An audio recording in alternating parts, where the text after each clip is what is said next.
Hello guys and welcome, I hope you're well. I've got something really cool to share with you today. Honestly, it's one of those OMG moments that really don't come along that often in photography. So, with all of these new high resolution cameras coming onto the market now, such as the Sony a7 IV, the Fuji GFX100S and the like, it's quite tempting to reach for the credit card and splash some money that we don't have on the latest and greatest. But this neat little trick actually means that you don't really need to upgrade your gear if you're looking to either supply high-res images to clients, print big, or crop in heavily to your photos. So this brand new technique is easily achievable with just a few clicks in Adobe Photoshop. So let's dive over there now and take a look at how we can get medium format quality from an APS-C or full frame camera. So here we are in Photoshop. Now, we're going to be taking a look at this image here today, and if you want to try this out and follow along, you can download this raw file to have a go yourselves. The link for that is in the description. Now, this brand new technique is only available in Adobe Camera Raw, so you'll need to open your raw file in Photoshop, and you'll need to be running the latest version, which is 13.2 or above. To open the image in Adobe Camera Raw, simply right-click on the raw file and click Open in Photoshop. You'll now see it appear in Adobe Camera Raw as it opens. In the next step, we need to right-click the image and click Enhance Details. This will bring up a new Enhance Details box. Here we'll find the brand new Super Resolution tab.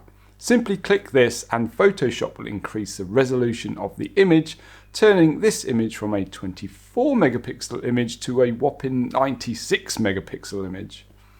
Now, because I'm using an X-Trans sensor from my Fuji camera and Adobe Camera Raw doesn't render the detail particularly well, I'm going to open this in Photoshop to really look into the image and compare it with the original RAW file. I've also sharpened this image a little differently than I would if I was using a Nikon or Canon camera. If I was working with a Nikon, Canon or Sony camera, for example, I can apply this sharpening in Adobe Camera Raw before opening it in Photoshop.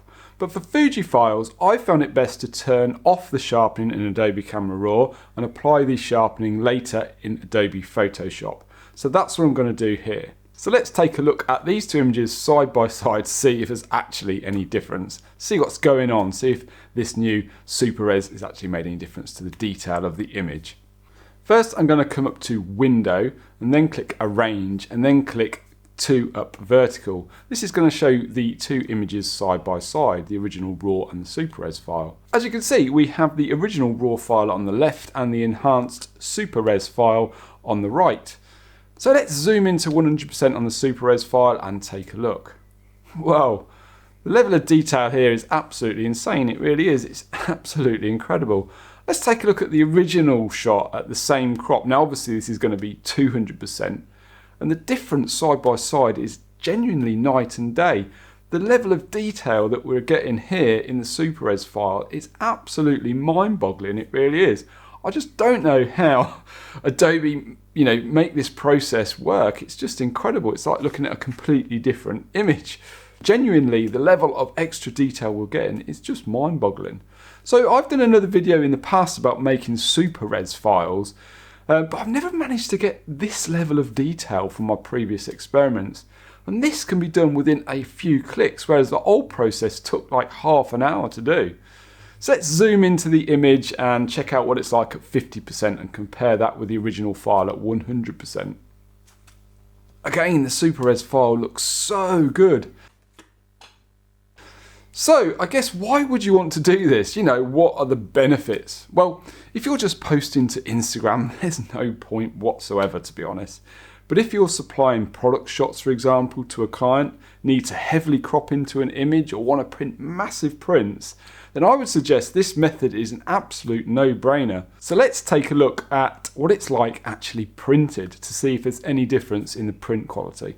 So what I'm going to do is, instead of printing a massive print and wasting loads of paper and ink, I'm going to print a very small section of this on A4 paper, as this will give us a really good comparison as to whether the level of detail is carried over to the print.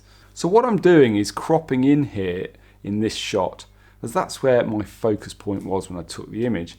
I'm going into about just over 100% as I'm really interested to see how far this file can be pushed in the print.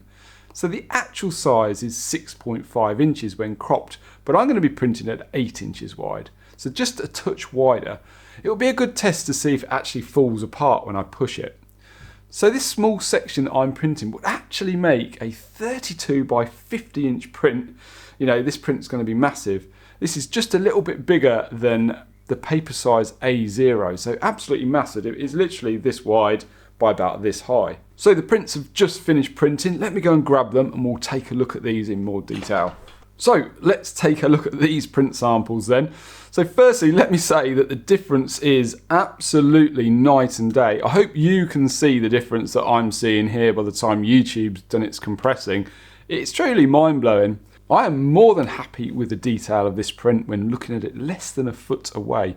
At this distance, if this was a full print, I wouldn't be able to see the top and bottom, as my field of view that my eyes can see will probably only be half that, so I'd only be able to see the centre of the image. I'd need to get back at least several metres to be able to see the whole image.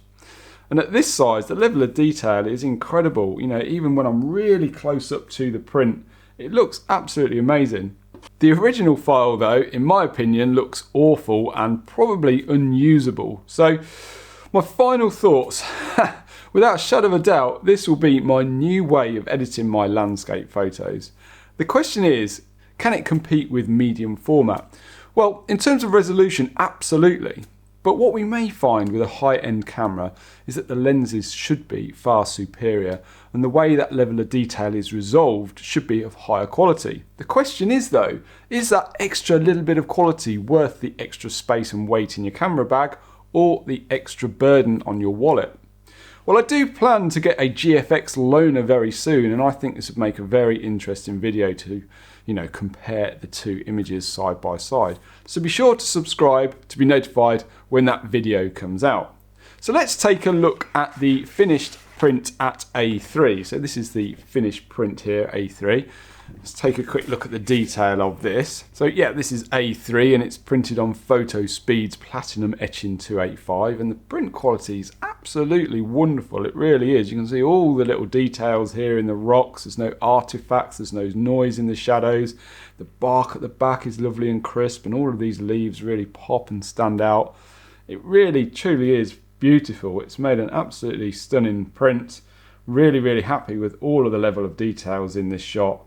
And the fact that we've got no artifacts or anything like that creeping into the image as well is a massive bonus. Quite often when you increase the resolution of an image, you can increase the noise and the shadows and that type of thing, but there's no evidence of that whatsoever here. Once again guys, a massive thanks if you have made it this far, and a big thanks to everybody that supports this channel by liking, commenting and sharing these videos. Also, a massive thanks to everyone who supports what I do here by being a member of my online photography club. Links are over here and down in the description if you fancy checking that out. Oh, and if you're a Fuji user, be sure to check out the next video, which is linked up here if it's already out, which is all about my new editing workflow to incorporate this editing workflow into my Lightroom workflow. So yeah, be sure to check out that video if you're a Fuji user, which will be coming very shortly. Anyway guys, massive thanks, take care, and I'll see you next week.